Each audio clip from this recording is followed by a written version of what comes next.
Levanten la tapa de la hebilla.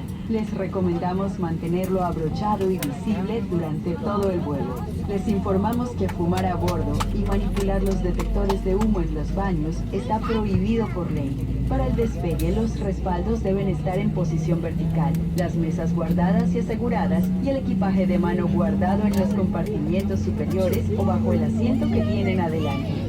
Este avión tiene 8 salidas de emergencia, 2 en el sector delantero, 4 en el sector central y 2 en el sector posterior de la cabina. Las luces de emergencia los guiarán a las salidas. Localicen la salida más cercana que puede estar detrás de ustedes. Si la cabina pierde presión, máscaras de oxígeno caerán automáticamente. Tiren la máscara, pónganla sobre la nariz y boca. Pasen la banda elástica por detrás de su cabeza, ajustenla y respiren normalmente. Si están viajando con alguien más, por ejemplo un niño, pongan su máscara primero antes de ayudar. Su chaleco salvavidas lo encontrarán debajo de sus asientos. Retírenlo de la bolsa, pásenlo sobre su cabeza, abróchenlo en la parte delantera y ajusten las correas en la cintura.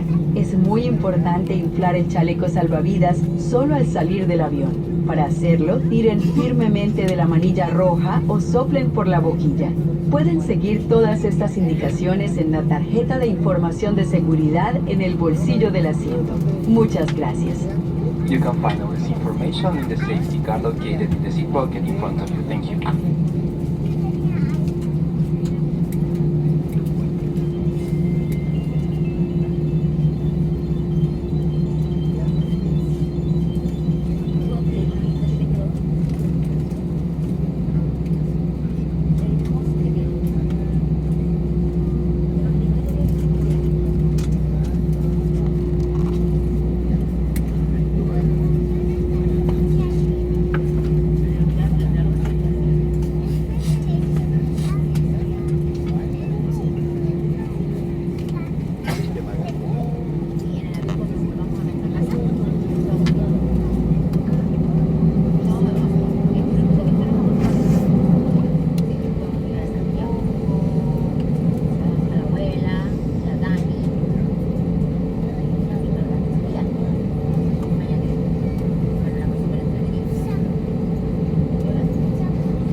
Tripulación próximos al despegue.